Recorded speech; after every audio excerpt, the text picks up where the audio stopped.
دوستوں، تاریخ میں کچھ کردار صرف کتابوں کے اوراق میں نہیں سماتے، وہ دلوں میں جگہ بناتے ہیں، وہ جوش پیدا کرتے ہیں اور وہ زندہ رہتے ہیں نسلوں کی رگوں میں اور مزاحمت کی کہانیوں میں۔ آج کی ویڈیو ایک ایسے ہی عظیم مجاہد کی ہے، ایک ایسا شیر جس نے اپنی آخری سانس تک دشمنوں سے لڑنے کی قسم کھائی تھی، ایک ایسا سلطان جس نے غلامی کو موت سے بدتر سمجھا۔ جی ہاں، ہم بات کر رہے ہیں سلطان فتح علی ٹیپو شیر میسور کی۔ ٹیپو سلطان 20 نومبر 1751 کو ریاست میسور کے علاقے دیوانہ حلی میں پیدا ہوا۔ اس کا تعلق ایک متوسط طبقے سے تھا، لیکن اس کے والد حیدر علی نے اپنے دم پر نہ صرف سلطنت بنائی بلکہ مغربی طاقتوں کو بھی للکارا۔ حیدر علی نے اپنی کوئی بادشاہت وراثت میں نہیں پائی تھی، بلکہ وہ ایک فوجی سپاہی سے اوپر اٹھا اور سلطنت میسور کا طاقتور حکمران بنا۔ ٹیپو کا خاندان کوئی شاہی نسل نہیں رکھتا تھا، لیکن ان کا کردار، ان کی غیرت اور ان کا ویژن حقیقی بادشاہوں سے کہیں بڑھ کر تھا۔ ٹیپو نے آنکھ کھولی تو ہندوستان پر انگریزوں کے سائے منڈلا رہے تھے۔ مغل سلطنت زوال پذیر ہو چکی تھی اور ایسٹ انڈیا کمپنی قدم جمانے لگی تھی۔ ٹیپو سلطان کو بچپن سے ہی عام شہزادوں کی طرح عیش و عشرت کا شوق نہیں تھا، بلکہ اسے مطالعہ،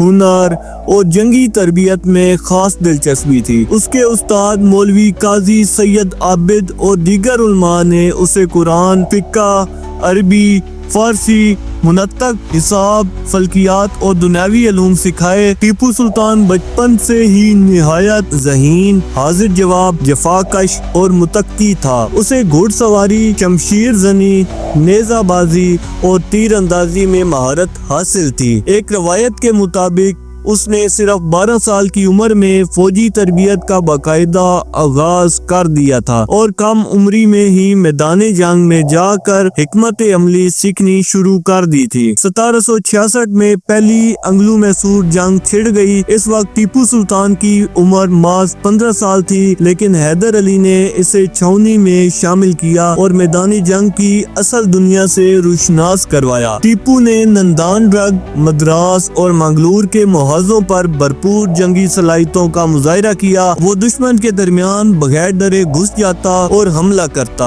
اور خیریت سے واپس لوٹ آتا۔ ٹیپو سلطان نے پہلی جنگ میں ہی یہ ثابت کر دیا تھا کہ وہ صرف ایک ولی عہد نہیں بلکہ ایک سپہ سالار ہے۔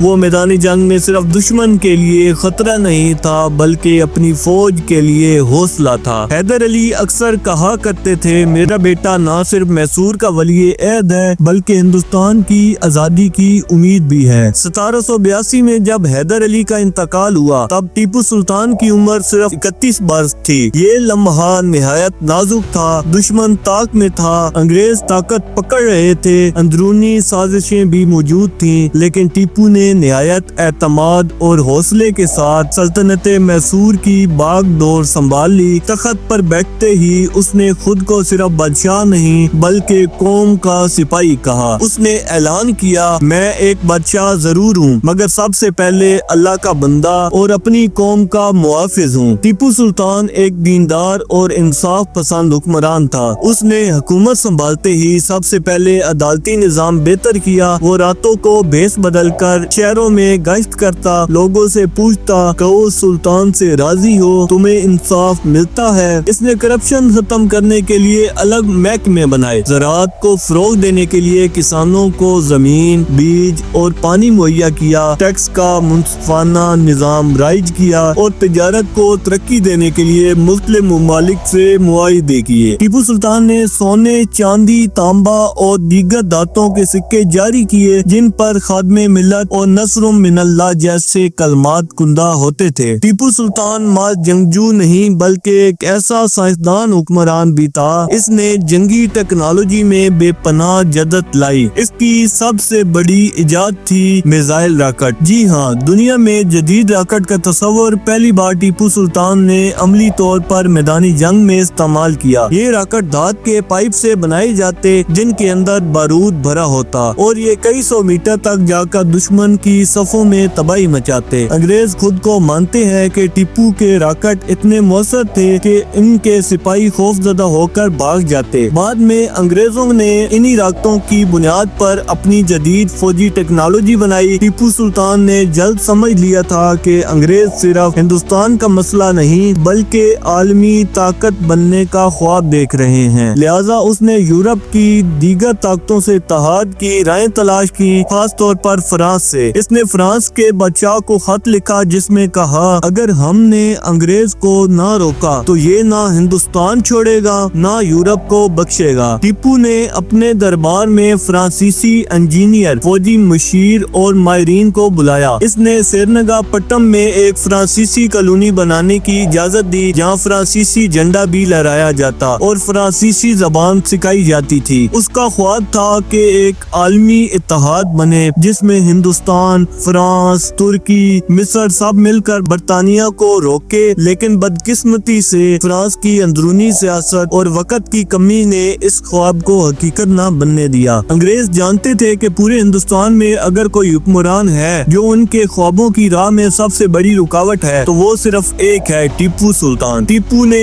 انگریزوں کے خلاف نہ صرف محاذ کھولا بلکہ دوسری ریاستوں کو بھی بیدار کرنے کی کوشش کی۔ اس نے حیدرآباد، مرہٹا اور دیگر ریاستوں سے اتحاد کی کوشش کی، لیکن زیادہ تر حکمران یا تو انگریزوں سے ڈر چکے تھے یا خود غرضی میں اندھے ہو چکے تھے۔ انگریزوں نے اسے خطرناک ترین دشمن قرار دیا۔ برطانوی گورنر جنرل لارڈ ویلزلی نے اعلان کیا جب تک ٹیپو زندہ ہے انگریز سلطنت کا خواب ادھورا رہے گا۔ 1799 میں انگریزوں نے ٹیپو سلطان کو ختم کرنے کی حتمی سازش تیار کی۔ لارڈ ویلزلی کی قیادت میں انگریزوں نے مرہٹوں اور نظام حیدرآباد کے ساتھ مل کر حملہ کیا۔ یہ تھی وہ چوتھی انگلو میسور جنگ جس نے تاریخ رقم کرنی تھی۔ سرینگا پٹم ٹیپو کا دارالحکومت، ایک قلعہ، ایک قافلہ، ایک خواب جس پر اب موت کی سیاہ پرچھائیاں منڈلا رہی تھی۔ ٹیپو سلطان نے آخری لمحے تک لڑنے کا فیصلہ کیا، نہ وہ شہر چھوڑا نہ وہ تخت و تاج بچانے کی فکر کی، بس ایک ہی بات کہی، میں زندہ غلام بننے سے بہتر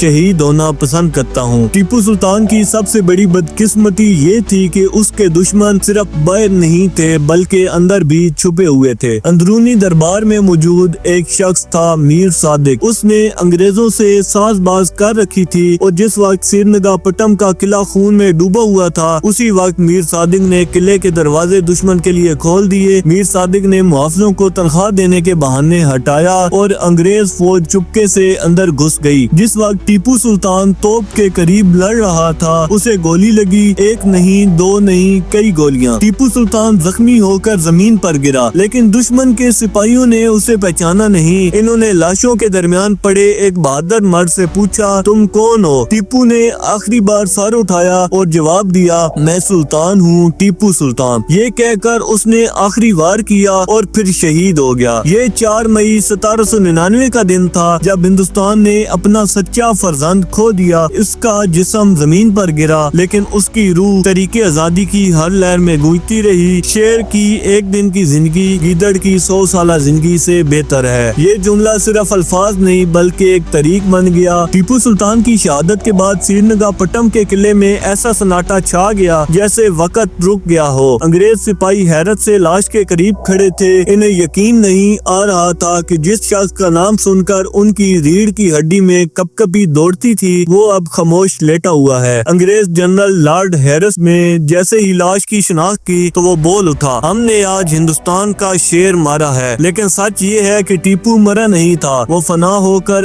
امر ہو گیا تھا۔ میر صادق جس نے دشمن کے لیے دروازے کھولے وہ بھی اپنی سازش کے چند لمحوں بعد ہی مارا گیا۔ عوام نے جب اس کی غداری کو سمجھا تو اسے کوڑے مارے گئے، پتھر پھینکے گئے اور پھر وہ اپنی ہی محل میں مردہ پایا گیا۔ یہی طریق کا انصاف ہے، غدار کا انجام کبھی عزت نہیں ہوتا۔ ٹیپو کو شہادت کے بعد انگریزوں نے میسور پر قبضہ جما لیا۔ ٹیپو کی فوج ختم ہو چکی تھی، قلعے لوٹے جا رہے تھے، عوام پر ظلم کیا جا رہا تھا، خزانے لوٹے گئے، کتابیں جلائی گئیں اور وہ عظیم ریاست جو علم، عدل، ٹیکنالوجی اور جرات کی پہچان تھی اب ایک غلام خطہ بن چکی تھی۔ انگریزوں نے ٹیپو کے بیٹوں کو قید کر کے کلکتہ بھیج دیا